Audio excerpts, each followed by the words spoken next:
எல்லாருக்கும் வணக்கம். ஸோ இன்னைக்கு நம்ம டாபிக்ல போறதுக்கு முன்னாடி நேற்று ஒரு வீடியோ பார்த்தாங்க.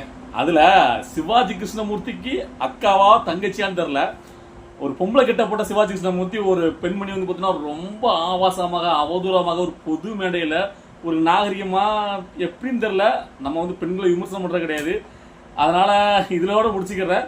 ஸோ இந்த சிவாஜி கிருஷ்ணமூர்த்தியை மாதிரி சரி, இப்போ இந்த பெண்மணி மாதிரி சரி, இந்த மாதிரி ஆட்களை திரும்ப திரும்ப மேடைகளை ஏற்றி விட்டு திமுக என்ன சொல்ல வராங்க தமிழ்நாட்டுக்குன்னு எனக்கு புரியல.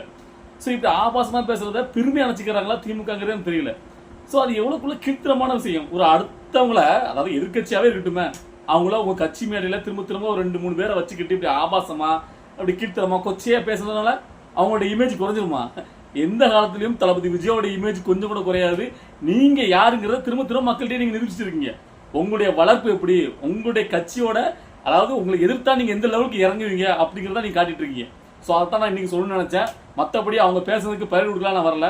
அதுக்கு அப்புறமா இன்னைக்கு வந்து பாத்தீங்கன்னா நம்ம எதை பத்தி பேச போறோம்னு கேட்டீங்கன்னா, 2 அறிவாளிகள், அதாவது அரசியல் புலிகள், இவங்க அப்பப்போ 2 பேர் சேர்ந்துக்கிட்டு இதுக்கு முன்னாடிலாம் ஒரு அறிவாளி மட்டும் தான் அது வீடியோ போட்டே இருப்பார். யாரு கேட்டீங்கன்னா லார்ட் லபக்தாஸ். அவர் வந்து பாத்தீங்கன்னா தளபதி விஜய் அவர்களை ஜோசப் விஜய் அவருடைய மாமா அப்படின்னு அவங்க, அதாவது அந்த லயலா இருக்குல்ல, ஸோ அந்த ஃபேமிலி பார்த்தீங்கன்னா திருட்டு அப்படி அப்படின்னு தளபதி விஜய் அவர்கள் பார்த்தீங்கன்னா பெரிய ஒரு மாஃபியா கும்பல். ஸோ அதனால தான் அவங்க வந்து பார்த்தீங்கன்னா அந்த மதத்தை பரப்ப வந்திருக்காங்க. அவர் அதனால முதலமைச்சராக வந்திருக்காரு. அவர் வந்து பார்த்தீங்கன்னா இதை விட சினிமாவோட இதில் வந்து பார்த்தீங்கன்னா நிறைய பணத்தை வந்து பார்த்தீங்கன்னா, அதாவது மாஃபியா மூலமா இருந்து மாத்தி இவருக்கு நிறைய வருமானம் கிடைக்க போகுது, இவர் முதலமைச்சரானா இவர் பின்னாடி பெரிய ஒரு பேக்ரவுண்ட் இருக்கு அப்படி நிறைய கட்டுக்கதல அவுத்துட்டே இருந்தார்ல, அந்த லார்டு லபக்தாஸ் தான். ஸோ அவர் தனியாக தான் ஒரு போர்டை வச்சுக்கிட்டு அப்படியே உட்காந்து அப்படியே பார்த்துருப்பீங்க நீங்கள் எல்லாரும். ஸோ அவர் வந்து பார்த்தீங்கன்னா ஒரு புலி மாதிரி பேசுவார். இப்போ அதாவது இது கொஞ்ச நாளைக்கு முன்னாடி பார்த்தீங்கன்னா, அதாவது பிஜேபியில் நம்மளுக்கு ஏதாவது ஒரு அங்கீகாரம் கிடைச்சிரும், இது கிடைச்சிரும், ரொம்ப மல்லு கட்டுனாலு.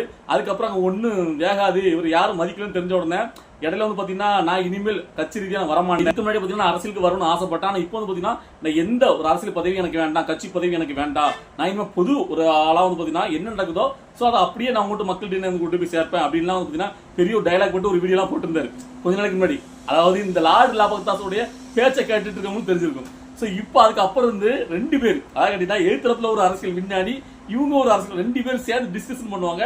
அப்பப்போ அதுல முக்காவாசி வீடியோக்கள் தளபதி விஜயோடைய அரசியலை விமர்சனம் பண்ணியே தான் இருக்கும். ஏன்னா அப்பதானே வியூஸ் போகும். இந்த லார்டு லபக்தாஸ் அவரு இப்ப என்ன போட்டுருக்காருன்னு கேட்டீங்கன்னா, அதாவது தளபதி விஜய் அவர்கள் கட்சி வந்து பாத்தீங்கன்னா காத்து வாங்க தான், அவரை யாருமே மதிக்கலையா, ஒரு பொருட்டா கூட மதிக்கலையா. ஏன்னா அவர் வந்து பாத்தீங்கன்னா முதல்ல ஓப்பனிங்லயே, அதாவது வீட்டு கதவை திறந்து வச்ச மாதிரி திறந்து வச்சாங்களாம், கூட்டணி கதவை.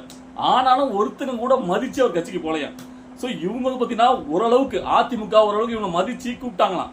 ஆனா இவங்க சைட்ல இருந்து யாரும் அனுப்பிவிட்டாங்க கூட்டணி பத்தி பேசுறதுக்குன்னா, புஷியானந்த் அவர்கள் அனுப்பிவிட்டாங்களாம். புஷியானந்துக்கு என்ன தெரியும், 120 சீட் தருவீங்களா 130 சீட் தருவீங்களா அப்படின்னு கேட்டிருக்காங்க. எடப்பாடி அவர்கள் எவ்வளவு பெரிய ஒரு கட்சியோட பொதுச்செயலாளர் இருக்காரு, எவ்வளவு அரசியல் அனுபவம் இருக்கு, அவர்கிட்ட இப்படி கேட்கலாமா?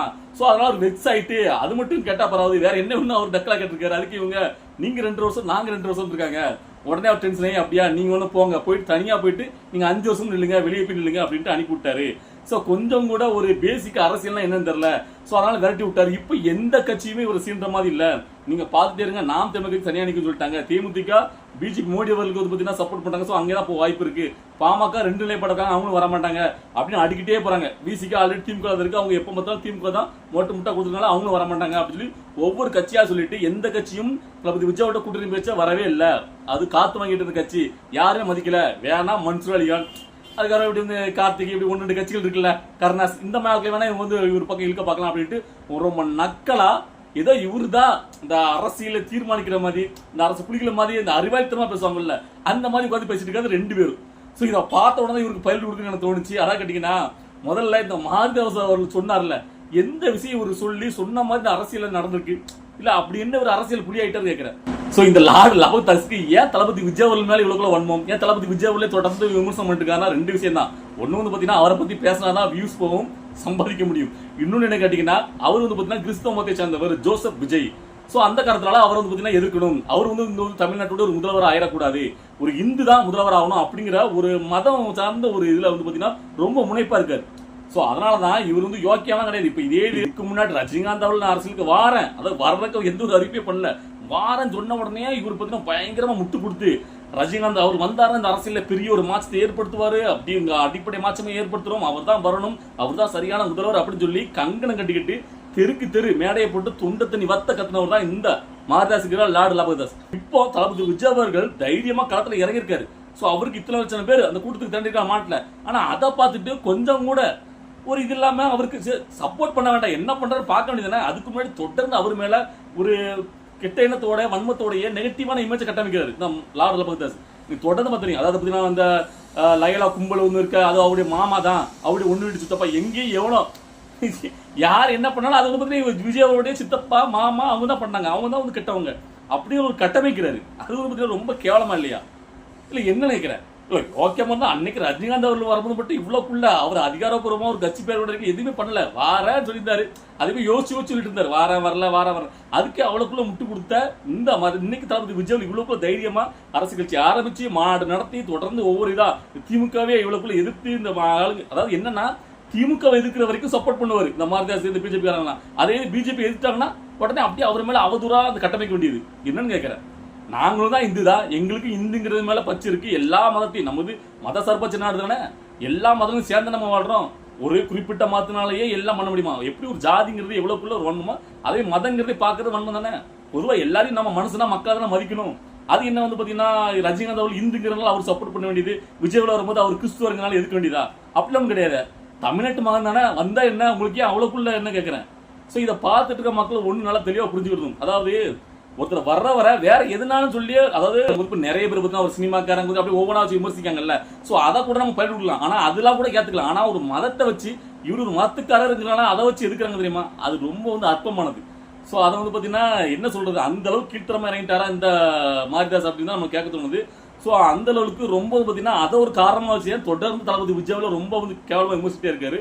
ஸோ அதை பார்த்தோம்னா இந்த ஆளுக்கு ஒரு பதில் கொடுக்கணும்னு நினைச்சா அதுக்காக தான் வீடியோ பதிவு போட்டேன். இதை பார்த்துட்டு உங்களுக்கு என்ன தோணுதோ அதை கமெண்ட் சொல்லுங்க. அதுக்கப்புறமா நேற்று நம்ம போட்ட வீடியோக்கள் தொடர்ந்து 2 நாள் வந்து பார்த்தீங்கன்னா நிறைய பேர் வந்து பார்த்தீங்கன்னா தங்களுடைய ஆதங்கமான நான் சொன்ன விஷயம் தான். அதாவது பார்த்தீங்கன்னா நிறைய பேரால தமிழை வச்சுக்கிறதுல மெம்பர்ஷிப் ஆக முடியல, ஜாயின் பண்ண முடியல. நிறைய பேர் நான் ஆவலா இருக்காங்க 2 கோடி உறுப்பினர்களை சேர்க்கணும்னு சொல்லி தமிழை வச்சுக்கலாம் டார்கெட்டா வச்சுட்டு இருக்கு. ஆனா மக்கள் அதுக்கு மேலே சேர்றதுக்கு ரெடியா இருக்காங்க. ஆனா அந்த ஜாயின் பண்றதுல அவங்க எப்படி ஜாயின் பண்ணு தெரியல. நிறைய பேருக்கு பிரச்சனை இருக்கு, லிங்க் வந்து சரியா வந்து பாத்தீங்கன்னா என்னன்னு தெரியல. அதை வந்து யாரா இருந்தாலும் அதுக்கு சரியான ஒரு ஆக்ஷன் எடுங்க அப்படின்னு சொல்லியிருந்தோம். நிறைய பேர் நம்ம கிட்டே எப்படி அதை பத்தி ஒரு டீட்டெயிலா ஒரு வீடியோ போடுங்க, எப்படி டிவிக்கு மெம்பர்ஷிப் ஜாயின் பண்ணும் அப்படி கேட்டிருக்காங்க. ஆக்சுவலா அதுல ஒரு பிரச்சனை இருக்கு. ஸோ எனக்கு அந்த பிரச்சனை வந்துச்சு. அதை கேட்டீங்கன்னா ஒரு சிம்பிள் ப்ராசஸ் தான். கூகுளில் போயிட்டு டிவிகே மெம்பர்ஷிப் ஜாயினிங் அதை நம்ம டைப் பண்ணோம்னா ஆக்சுவலாக அதில் வரும். அதில் வந்து பார்த்தீங்கன்னா உங்களுடைய ஃபோன் நம்பரும் உங்கள் ஓட்டர் ஐடி வச்சு அந்த நம்பர் எல்லாம் கொடுத்தீங்கன்னா அடுத்த கொஸ்டின் கேட்டு உங்களுக்கு வந்து ப்ராசஸ் ஆகும். ஆனால் இப்போ என்ன பிரச்சனை, எல்லாரும் ஈஸியாக அதை பண்ணிடுறாங்க, உள்ள போயிறாங்க, லிங்க் உள்ள போயிறாங்க. அதுக்கப்புறம் அவங்களுக்கு ரிஜெக்ட் ஆயிடுது ஏதாவது ஒரு காரணம் சொல்லி. ஸோ அதுதான் வந்து பார்த்தீங்கன்னா தடுக்கப்படணும், தவிர்க்கணும். ஸோ ஏன்னா நம்மளால அதை சரி பண்ண முடியாது.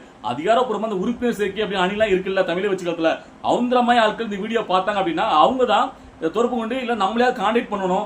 ஸோ என்னோட மெயில் ஐடி வேணா எனக்கு ஸோ அப்படி நம்மகிட்ட சொன்னாங்க, இல்லை இந்த ப்ராசஸ் மாதிரி பண்ணு சொன்னாங்கன்னா அதை வந்து நான் உங்கள்கிட்ட வீடியோ ஷேர் பண்ண முடியும். எப்படி ஜாயின் பண்ணுறது நான் இன்னும் ஏன்னா நம்மளுடைய வீடியோக்களை பார்த்துட்டு அவங்க தான் வரணும். ஸோ எனக்கு அதோட முழுமையாக அதை எப்படி சரி பண்ணணும்னு தெரியல. ஓகேவா, இதுதான் பொதுவான ப்ராசஸ் தான். கூகுளில் போயிட்டு டிவிகே மெம்பர்ஷிப் ஜாயினிங் இதை டைப் பண்ணாலே போதும். ஆக்சுவலாக இந்த லிங்க் வந்துடும், அதில் போயிட்டு ஃபர்தராக நீங்கள் ப்ராசஸ் பண்ணணும். ஆனால் அதில் தான் நிறைய பேர் சிக்கல் வருது, நிறைய பேரால ஜாயின் பண்ண முடியல. இன்னுமே பார்த்தீங்கன்னா எத்தனை பேர் பார்த்தீங்கன்னா ஒருத்தங்களாம் மேக்ஸிமம் எனக்கு இப்போ இன்னொன்று வந்துச்சு, அதையும் சொல்ல நினைக்கிறேன். ஈரோடுல வந்து பார்த்தீங்கன்னா நிறைய பேர் ஈரோடுல வந்து பார்த்தீங்கன்னா அந்த டிவிக்கு மெம்பர்ஸ் ஜாயின் பண்ண முடியல. ஈரோடுல உள்ள தமிழை வச்சுக்கலாங்க கொஞ்சம் ஸ்லோவா இருக்காங்க, ஒரு ஆக்டிவா இல்லைன்னு சொல்லி நம்ம கமெண்ட்ல போட்டிருக்காங்க. ஸோ இதை பார்த்துட்டீங்கன்னா கொஞ்சம் ஆக்டிவா ஆகுங்க. ஏன்னா மக்கள் ஸ்லோவா இருக்காங்க, ஆக்டிவா இல்லைன்னு சொல்ற இடத்துல நீங்க இருக்கக்கூடாது. நீங்க வந்து பார்த்தீங்கன்னா நேரத்துக்கு இளைஞர்கள் அப்படி வந்து வெறியோட ஒரு ஆக்டிவா இருக்க வேண்டாமா? ஸோ சுறுசுறுப்பா இருக்கணும். ஸோ அதை தான் நான் சொல்றேன். எனக்கு பொறுத்த வரைக்கும் நம்ம வீடியோ பார்த்துட்டு இருக்கீங்க, அதாவது தமிழை வச்சுக்களத்துல இருந்து அப்படின்னா தமிழை வச்சுக்கள தலைமை உறுப்பினர் சேர்க்கணின்னு ஒன்று வச்சிருக்காங்க. ஸோ அவங்க தான் இதுக்கு உண்டான ஒரு பதிவை தெளிவுபடுத்தணும்.